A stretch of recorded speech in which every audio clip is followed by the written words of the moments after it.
John Denver was one of the most beloved voices in American music, but his story didn't end the way most people think.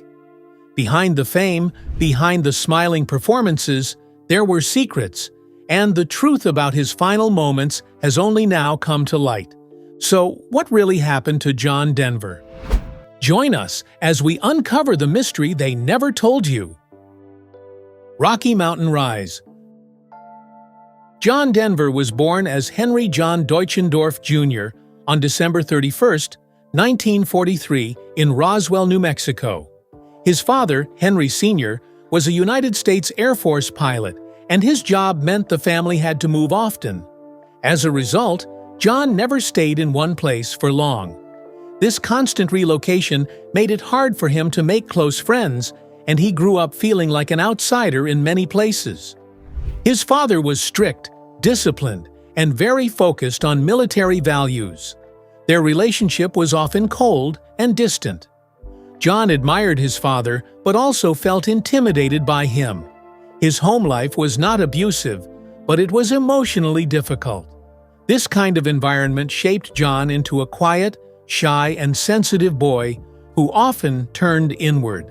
Over time, this emotional distance pushed John to find comfort in something more stable: music. He discovered early on that he felt a deep connection to music. It helped him process feelings he couldn't express in words. He would often listen to the radio for hours, absorbing folk and country music, especially songs that spoke about nature, loneliness, and longing. He didn't just enjoy music, he needed it. John's love for music became more than just a hobby when his grandmother gave him his first guitar at the age of 11. That moment changed his life. He spent hours teaching himself how to play, learning chords, writing little songs, and mimicking the singers he admired. Playing guitar gave him a sense of purpose and identity that nothing else had offered before. In high school, he started performing at school events and small local gatherings. Though he was still quiet and introverted, he came alive on stage. People began to notice his natural talent, especially his clear high-tenor voice and emotional delivery. As he pursued music more seriously, he realized his real last name, Deutschendorf, might be too long and hard to remember for a music career. So, he changed his name to John Denver, inspired by Denver, Colorado, a place he loved for its beauty and wide-open spaces. That new name would become one of the most recognizable in American music. In the mid-1960s, he joined the well-known folk group the Chad Mitchell Trio, replacing Chad Mitchell as lead singer. This gave John valuable experience as a touring musician and performer. But after a few years with the group, he decided it was time to go solo and share his own songs. His writing style was different, simple, heartfelt, and focused on nature, love, and inner peace. John Denver's solo career took off in the early 1970s. One of his first major hits, "Take Me Home Country Roads," became a song that defined his image and connected with people all over the world. The lyrics were simple and comforting, and they made listeners feel something real. Even people who had never been to West Virginia felt the emotion in the song. Then came Rocky Mountain High, a song that not only praised the beauty of the Colorado wilderness, but also expressed a longing for a deeper, more peaceful life. It became one of Colorado's official state songs and further tied Denver to the American outdoors. His biggest love song, Annie's Song, was written for his wife at the time and became another #1 hit. It showed his emotional side and won over millions of fans. These songs helped John Denver become one of the best-selling artists of the 1970s. People loved more than just his music. John had a clean-cut image, often wearing jeans and a smile, with his guitar slung over his shoulder. He was known as a gentle, kind-hearted man who truly cared about the world. He spoke out about the environment, world peace, and humanitarian causes long before it was popular to do so. He also became a regular on TV, hosting specials and appearing on talk shows. His success wasn't just in music. He had become a full-fledged celebrity. At his peak, he was one of the most famous and loved singers in America. But even as the world saw him as a happy, peaceful figure, there were signs that things in his personal life weren't as perfect as they seemed. But behind the warm smile and soothing songs, John Denver's life was already starting to crack, and it only got more complicated from there. Annie Martell and a disturbing divorce. John Denver met Annie Martell in 1966 in Minnesota while he was performing with the Chad Mitchell Trio.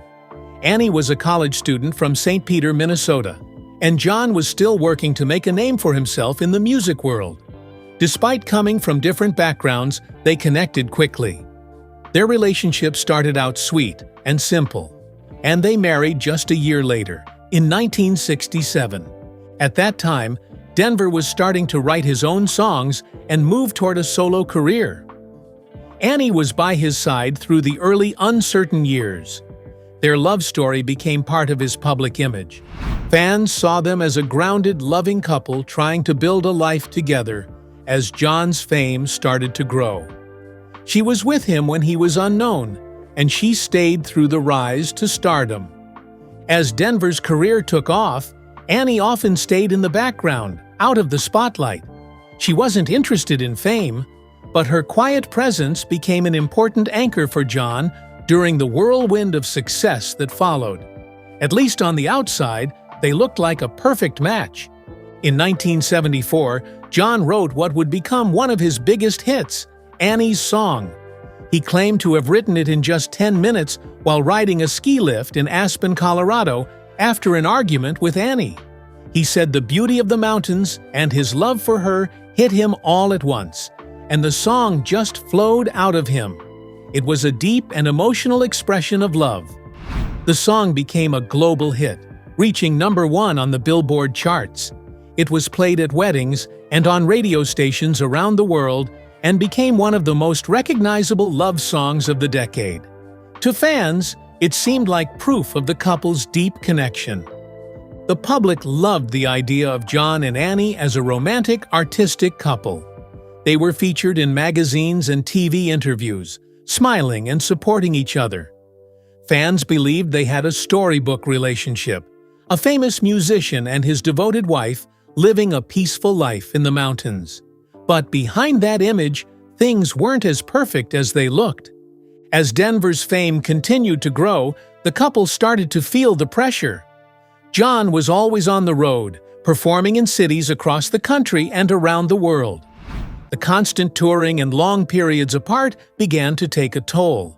Annie often stayed home while John chased his career, and over time, the emotional distance between them widened. John also began to change. He had more money, more demands on his time, and more attention from the world. With that came mood swings, stress, and eventually, signs of control issues. Friends and insiders noticed that John could be intense and hard to live with. He expected things to go his way and didn't handle conflict well. Though they tried to make it work, the resentment kept building. Annie felt neglected and lonely. John felt misunderstood and frustrated. The love they once shared started to get buried under layers of disappointment and unspoken pain. While they kept up appearances in public, their marriage was falling apart behind the scenes. In 1982, after 15 years of marriage, John and Annie got divorced. The breakup wasn't just sad, it was ugly and painful. Denver was heartbroken, and Annie had reached her limit. Their separation shocked many fans who still believed they were a happy couple. Years later, the darker side of their relationship came to light. In his autobiography, John made a disturbing confession. During one of their arguments, he became so angry that he took a chainsaw to their bed. He also admitted that in a moment of rage, he nearly strangled Annie. These revelations shattered the image of the peaceful, gentle singer that fans thought they knew. While Denver later expressed regret for his behavior, the damage had been done. It was clear that there had been serious emotional and psychological struggles in the relationship. The love that had inspired one of the greatest songs of the 1970s had turned into something dark and destructive. And while Annie was gone from his life, John Denver's personal battles were far from over. In fact, things were only going to get worse. Fast romance with Cassandra Delaney. In the late 1980s, John Denver was searching for a fresh start. His first marriage to Annie Martell had ended painfully, and his career, while still active, was beginning to slow down from its peak in the 1970s. Around this time, he met Cassandra Delaney, an Australian actress and singer who was nearly 20 years younger than him. They met in 1986 and began dating shortly after. It was a fast-moving relationship. Within a couple of years, they were married, tying the knot in 1988. Friends and fans were surprised by how quickly things developed. Cassandra brought something new and different to John's life. She was young, fiery, and confident, with a bold personality that contrasted with John's softer, folksy image. She also came from a very different cultural background, rooted in Australia's entertainment scene, which was far from the mountains of Colorado that John held so close. Many believed this marriage had a different feel from the start. It wasn't built on quiet companionship like his first one. This relationship had energy and spark, but it also carried the risk of burning out quickly, and it did. Almost as soon as they got married, conflicts began to surface. Cassandra wanted to continue her acting career, but John preferred a more private, home-centered lifestyle, especially after years of touring and public attention. Their careers pulled them in opposite directions. Cassandra was still building her name in Australia, while John had already been a major star for years and was now trying to reconnect with his roots. There were also cultural differences. Cassandra was used to a different pace of life, a different way of thinking, and a different set of values. John, on the other hand, had always been deeply connected to American themes, nature, family, and a certain sense of calm. That contrast created tension between them. They had trouble agreeing on basic things like where to live and how to raise a family. At the same time, John Denver's behavior was becoming more unpredictable. He was still dealing with the emotional fallout of his divorce from Annie, and he had started drinking more heavily. Friends began noticing that John could be moody and distant, sometimes shutting people out entirely. His emotional ups and downs made it hard for Cassandra to feel secure or supported in the relationship. It seemed like he was still trying to heal from his past, but instead of working through it, he kept running into the same problems. Despite the trouble between them, John and Cassandra had a daughter, Jessie Belle Denver, who was born in 1989. For a brief time, it seemed like becoming a father again brought John a sense of joy and purpose. He loved Jessie Belle deeply and spoke often about how much she meant to him. But even the birth of their daughter couldn't fix the problems in the marriage. By 1991, just 3 years after their wedding, John and Cassandra had separated. The relationship had reached a breaking point. There was too much stress, too many arguments, and not enough shared ground. Their divorce was finalized in 1993. It was a painful ending, and once again, John was left to pick up the pieces of another broken relationship. While he stayed involved in Jessie Belle's life, the emotional damage from his second failed marriage ran deep. He had hoped for a new beginning, but instead found himself in a familiar place, alone and hurting. With his second marriage behind him, John Denver began slipping further into emotional instability. He was drinking more, becoming harder to reach, and often seemed lost. Close friends and family noticed he was growing more withdrawn. His music was still appreciated by fans, but the passion that once drove him seemed to be fading. This second failed marriage reinforced a painful pattern in John's life. He wanted deep connection, but his relationships often ended in heartbreak and emotional chaos. He seemed trapped in a cycle, searching for love, finding it briefly, then losing it as old wounds resurfaced. Cassandra, in later interviews, described John as a man who was full of love but also full of pain. Their time together had moments of joy, but the weight of his past and his unpredictable behavior made it hard to build a lasting future. And while his family life was falling apart, John Denver's struggles with addiction and the law were only getting harder to ignore. Substance abuse and turmoil. John Denver was known to the world as a peaceful, nature-loving folk singer with a friendly face and warm voice. He sang about love, the mountains, and the beauty of life. But behind that gentle smile, there were serious personal struggles he kept mostly hidden. While he seemed wholesome and full of joy on stage, John dealt with deep emotional pain in private. Over the years, he battled depression, especially during times when his personal life fell apart, or when his music wasn't being received the way it used to be. He also struggled with a sense of identity, especially as his fame began to fade. Denver was someone who wanted love, connection, and peace, but life didn't always give those things to him. As time went on, he felt more conflicted between his public image and his private feelings. In interviews and later writings, John admitted that during the height of his fame in the 1970s, he drank heavily. The pressure to keep up his image, stay creative, and meet public expectations took a toll. Alcohol became a way to cope with stress, sadness, and disappointment. While he was singing songs that made others feel good, he was often trying to escape his own inner struggles. By the 1990s, John Denver's drinking had become more visible and more dangerous. He was arrested twice for driving under the influence, once in 1993 and again in 1994. These arrests were a shock to many fans who still thought of him as clean-cut and well-behaved, but to those closer to him, it wasn't surprising. People in his inner circle had noticed for years that John drank often and sometimes heavily. What made things even more concerning was that he also continued flying his own plane while under the influence. Friends said he would sometimes drink before flying, or even while alone in the air. John was an experienced pilot and took great pride in flying, but combining it with alcohol was dangerous and reckless.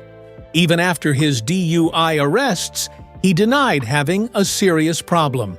He said he was simply going through hard times and could handle his drinking. But court records and testimonies painted a different picture. One of a man who was losing control and refusing to fully face the consequences. While John always denied using drugs publicly, there were persistent rumors about his behavior that raised questions. Some friends and former collaborators hinted that he may have used drugs casually, especially in the 1980s and early 1990s, though no major drug charges or public incidents ever confirmed this. What did become clear was that his mental health was suffering.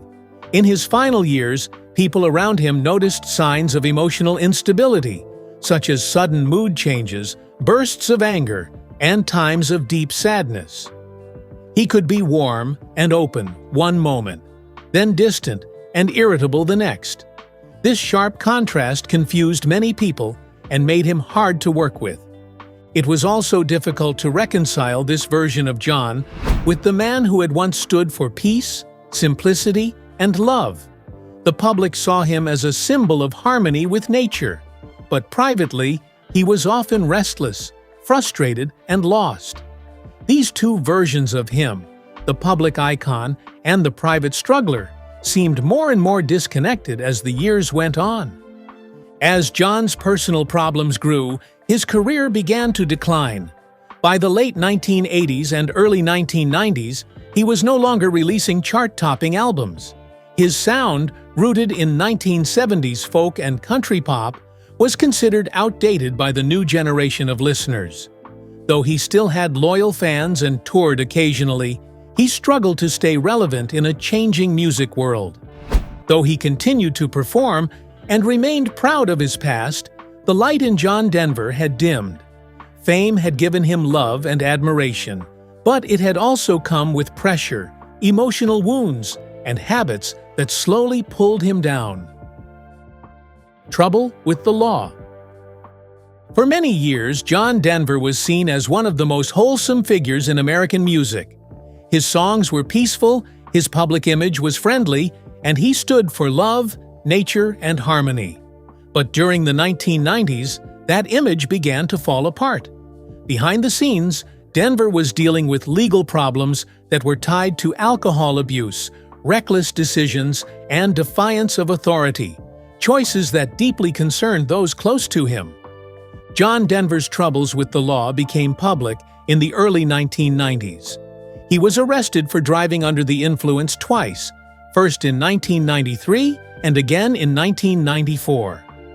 The second arrest was especially alarming because it involved crashing his car into a tree. No one was seriously injured, but it was clear that his drinking had become a serious danger not only to himself but to others. The courts responded firmly. Denver was ordered to attend mandatory rehab as part of his sentencing. His driver's license was suspended, and he was put under legal supervision for a time. While he followed the court orders, many people close to him said he didn't fully admit he had a problem. He saw the arrests as moments of bad judgment, not signs of addiction. Still, the damage to his reputation was done. Fans were shocked. The media picked up the story, and it painted a very different picture of the man they had once admired. This wasn't just a quiet artist singing about mountains anymore. This was someone struggling with control, addiction, and denial. John Denver had long loved flying.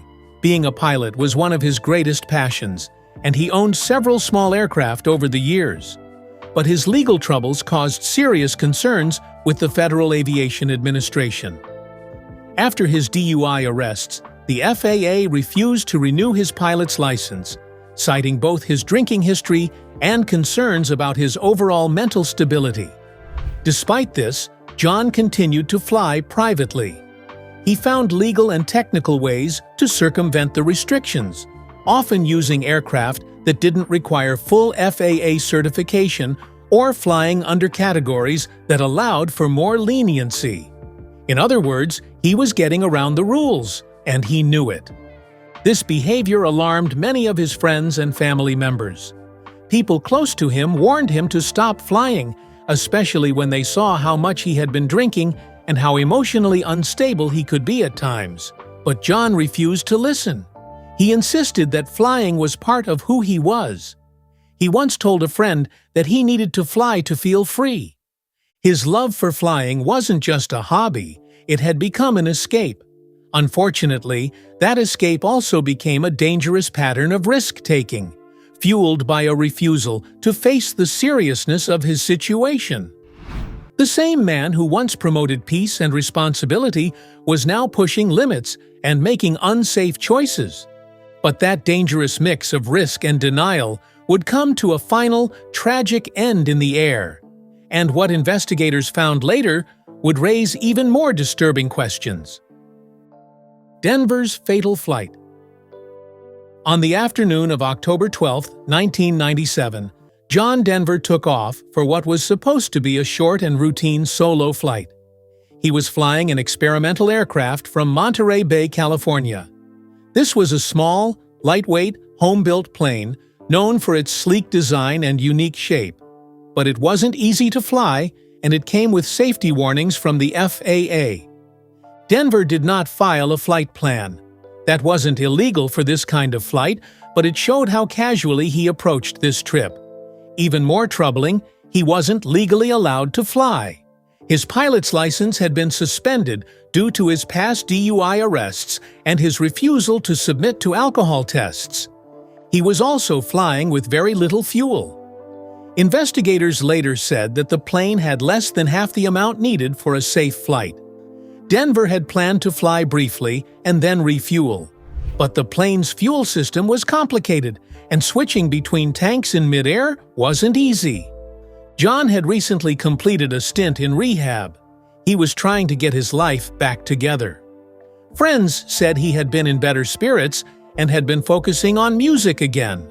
Flying was his way of finding peace, something that gave him joy and control during hard times. But that day, things didn't go according to plan. Witnesses near Monterey Bay saw the plane shortly after takeoff.